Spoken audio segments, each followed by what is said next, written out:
up, everyone? Hope everyone's having a marvelous day. Thank you for tuning in. This is episode number 4. On today's podcast, I'm going to dive into my past. Hopefully, it inspires you guys to want to start off with your business. Just hopefully, it inspires you to stop being afraid. The time that you're waiting for is never going to come.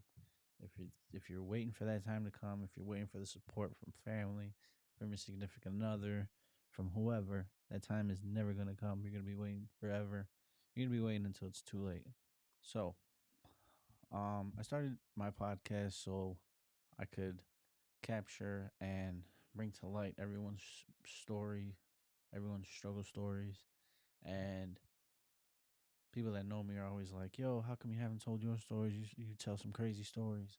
So today's podcast, I want to take you guys back to my past, how I started, where I started, and hopefully it inspires you guys to want to do the same.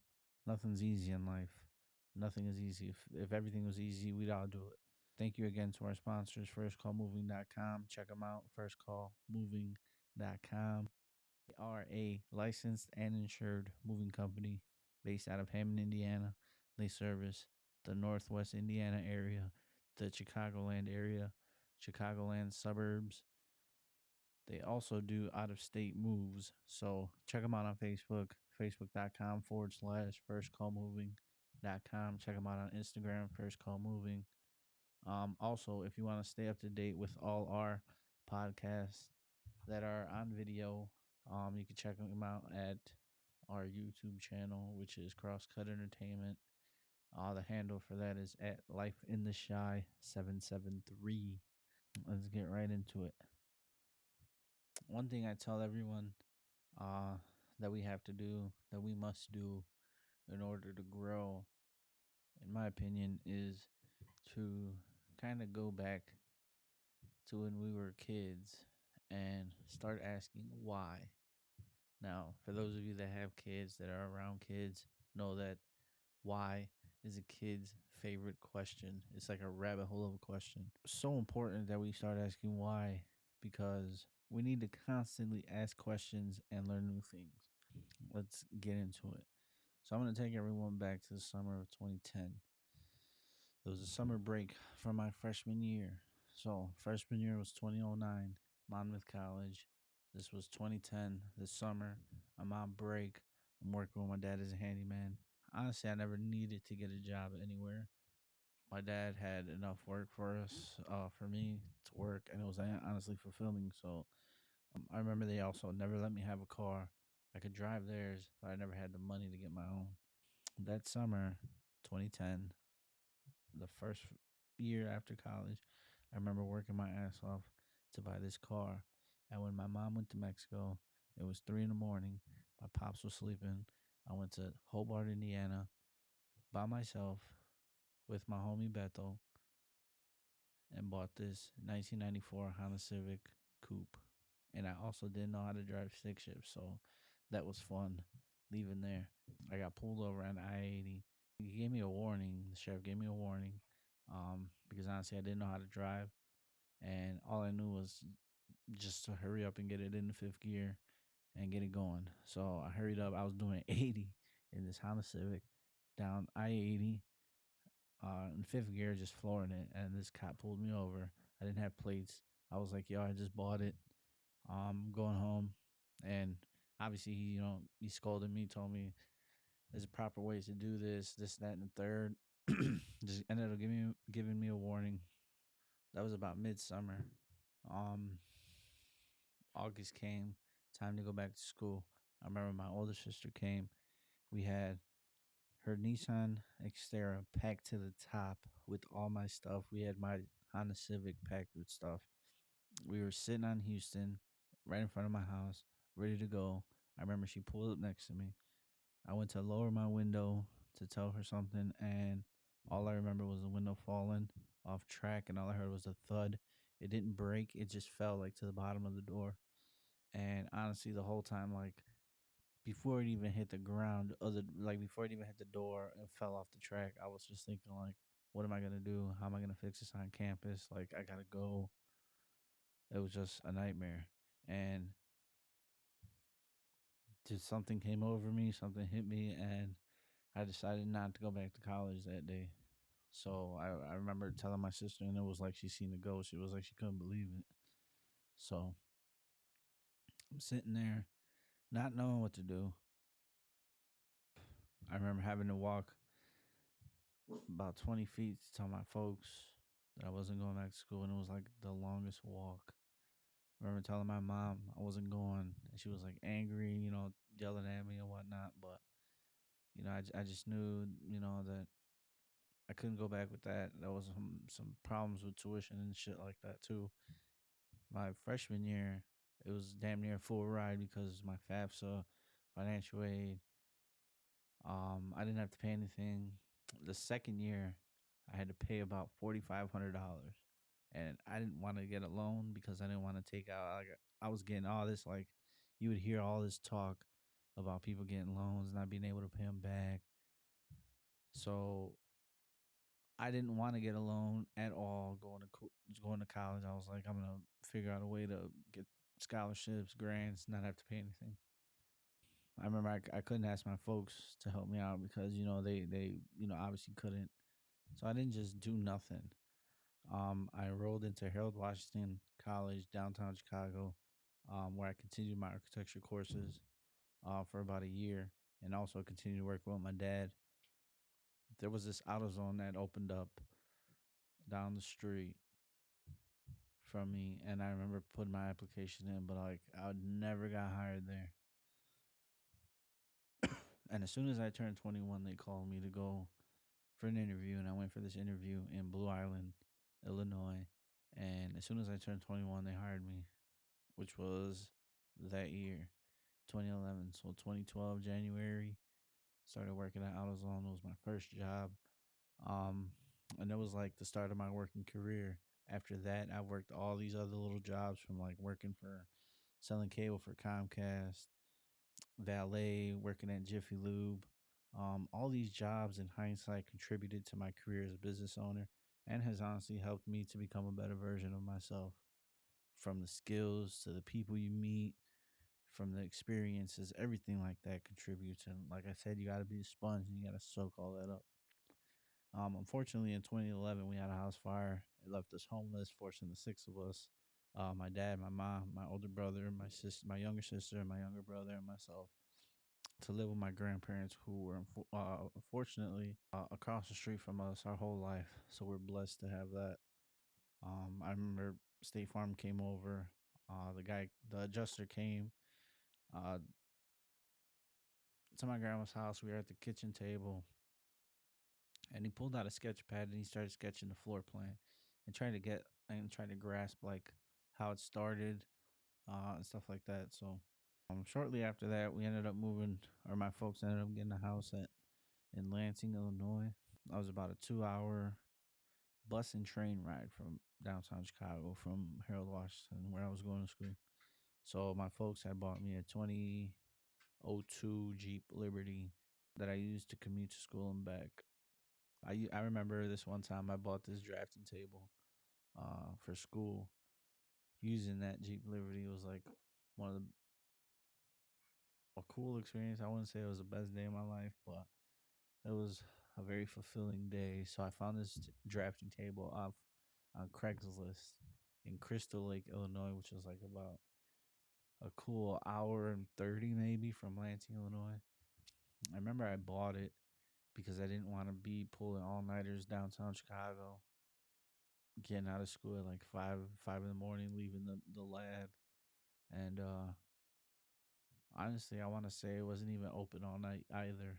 So with this drafting table, I'd be able to pull all nighters at home, and do my finals at home, and not even have to go to class because all we had to do was just finish our final, turn it in, and getting this drafting table was just amazing. So fast forward a few years to 2014 from 2012. I'm no longer going to school, right? So I ended up dropping out. My aunt was like, "You're gonna drop out. And you're not gonna go back to school." But she was right.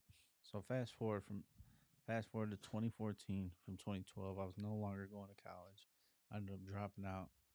I was working full time to support myself and give back to my folks. I remember going on Craigslist looking for jobs. And I remember seeing this one job for a moving company, and I remember applying for it because it was the only job offering same day cash payment. For those of you that know Chicago, I had to meet this driver at the Brickyard Mall, which is on Fullerton and like Central or Fullerton and Austin or something like that. Um, at 8 in the morning every morning. So I had to leave Lansing at 4 in the morning, take the bus to the train, take the train to another bus, and the bus take it to that Burger King.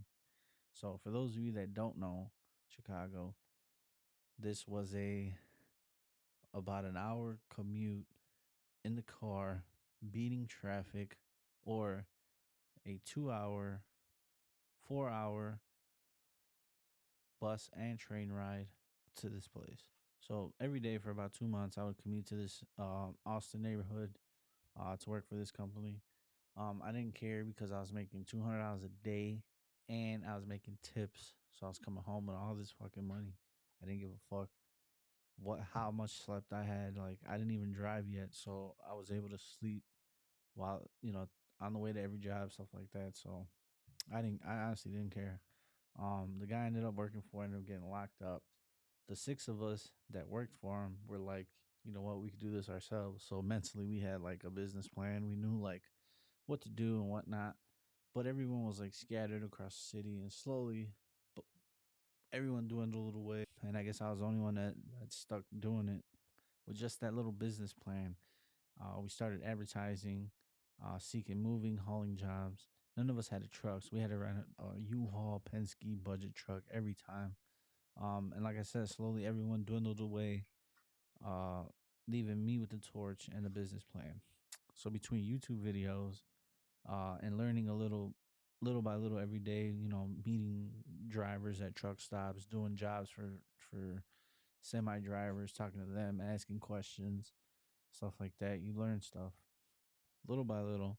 I quickly realized that not having a steady income was stressful as fuck, and it gave me so much anxiety. Three of my part-time movers were delivery drivers for Amazon. This was 2015 Amazon. It wasn't the Amazon that we see today. So I went to the website. I seen the requirements to become a subcontractor for them. You needed to be legally compliant, have insurance, vans, drivers, a dispatch service. Not only that, in order to deliver for Amazon back then in 2015, you would have to take a minimum of 4 routes. Yeah, that means 4 vans, 4 drivers, around the clock manager to dispatch the crew. Throughout the years before this, I had acquired a pickup truck with the money I sold my Jeep Liberty for. My grandfather loaned me the money to get my 6x12 enclosed trailer.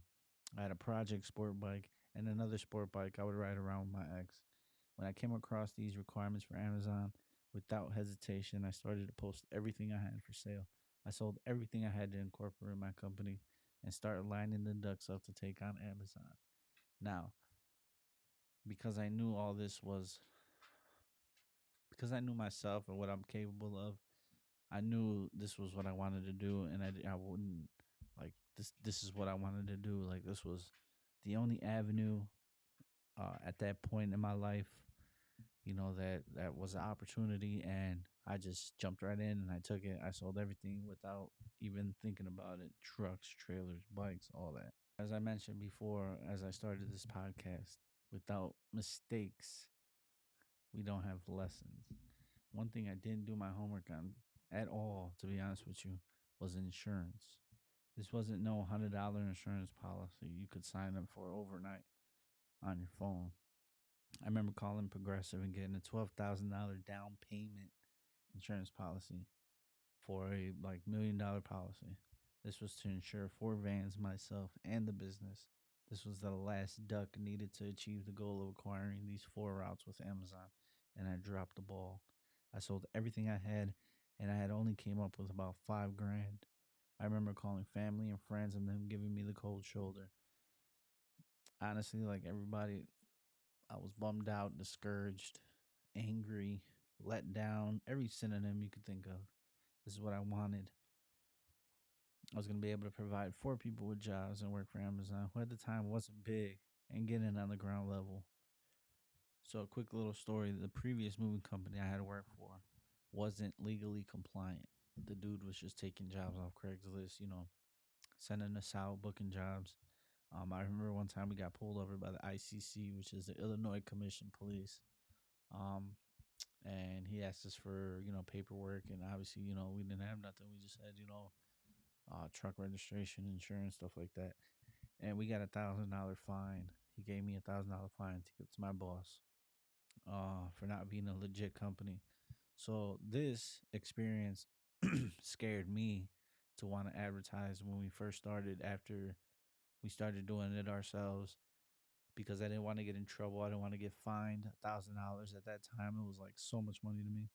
I just never, advertised online. We just found jobs on Facebook, Craigslist, people we knew. Um, but after spending all that money to get legally compliant so that we can start getting jobs for Amazon or start getting routes for Amazon, we had everything. Well, I had everything like to start advertising online. So I felt more comfortable throwing myself online. So I got to Google my business. I started learning how to do SEO, um, made my own website, uh, and pretty much just YouTube, man. YouTube University, just watched every video for every question I had. Um, and it definitely helped me get more jobs. Also, the insurance helped me get a lot of jobs downtown in all these little high rise or all these big high rise buildings, condo associations. They would call me for a job. I'd be like, okay, we're ready. I can send you an agreement. And then I'd be like, where do you want me to send the insurance to? So this is where it gets crazy. One day I was sitting on the couch when I got a phone call, and all I could read on this phone call was NBC. And I remember not even picking it up. I just remember letting it go to voicemail. So I listened to the voicemail, and it was Molly Reinhart from the Steve Harvey Show. Shout out Molly Reinhart. They needed a mover and a truck on certain requested days, and they had asked for a quote. Called the number back. She left. Um, I remember she picked up, and we were talking and all that good stuff. And I want to be an actor. I needed to start building my resume at the time and start getting going with that. I told her, what I wanted to do. So I remember telling Molly that I wanted to build my resume, add a job, uh,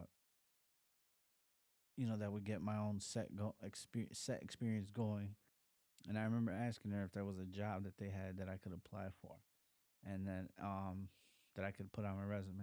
I remember telling her, like, trying to sell myself, like, I could work for you, I could work a job with them and still have access to they would still have access to all my resources as a mover. I'd be able to handle all the logistics for them as they needed. Instead of contracting me on those days, I would just have a job with them. She said she would call me back, and those were like the longest 10 minutes, longer than that walk back to my folks when I was telling them I wasn't going back to school. So also I remember like thinking like, damn, like I messed up my chance. Like I wonder how many people ask this too, or how many people do the same thing or mess up their chance, or they're probably like, oh, they're probably like, this guy's gonna be a handful, if he comes to work for us. Like, let's not call him back. I was thinking of all that. So then 15 minutes later, she called back and she's like, I got this freelance position available. And all I remember saying was, sign me up. So I was working for the Steve Harvey Show. I was getting $150 a day, Monday through Friday. I had an ID, parking pass, access to hundreds of NBC employees. That was actually an avenue to keep promoting my moving business. I only worked there for about 2 weeks before everyone started finding out I was working. I had a moving company. It was truly a blessing. I would go to work. I would leave work and go to work, moving coworkers, doing furniture assembly jobs, and even long distance moving jobs on the weekend. A year later, Steve Harvey decided to move his company to LA and leave Chicago for good. Since then, I have a portfolio of celebrities, actors, actresses under my belt. I even started advertising as a celebrity mover at one point. And all this honestly stemmed from taking a chance, not knowing how it's going to pan out, leaving it in God's hand, to be honest. Looking back, Every action, every job, every experience, every lesson was a brick laid down, and soon enough, you have a path to success. If you lay a brick every day, you're going to see progress after a while. Sometimes you need to start where you can and get going. I didn't fast forward to where I am now. Every single thing took time, work, and energy. Without the plethora of YouTube videos about businesses or TikToks, reels that flood the internet today, I had to learn everything myself, reading articles online, buying books. Sometimes I'd be able to pick someone's brain about certain things, but that was rare, like truck drivers at truck stops or gas stations. There were no Facebook groups or movers on how to start a business. This is why they put actors and actresses through certain experiences related to their roles. There's something about experiencing it for yourself that can't be taught. But today it's even easier with so many podcasts, YouTube videos, TikTok videos, Facebook groups on how to start a business. Starting a business could be a nightmare. It can cause stress and anxiety, especially imagine going through COVID and having a business. As Kobe Bryant once said in his famous speech, tough times create tough men. This can be applied to everyone. With a little struggle comes strength, the strength that is needed for the next struggle to build you even stronger. If you are going into business and you don't have shit to lose, then what are you afraid of? You're worried about the bill and the cost of trying. Imagine what it's going to cost you for not trying. For those of you that got children and you can't live too daring and take the same chances, look at it as a calculated risk. Kind of like a chess game you can't lose. It's like the best analogy I could think of. Imagine you don't know how to play chess. Your opponent doesn't care how long you take to make a move. He knows he's going to win at any cost. All you know is that you want to win and you'll do whatever it takes to beat him. Every day you learn what the pieces of a chessboard are, what they're called, how they play each one. Every day you move a chess piece. You make a move. Every day is a calculated risk towards your goal of beating the system. In other words, the goal to start your business and become financially free. If every day you make a move or calculated risk, sooner than later, you'll be somewhere with hours and hours of knowledge and experience under your belt and with fulfillment that you started today. Thank you all for listening. Hope you guys really grasped the concept. Hope this inspired you to want to do something, to want to take chances.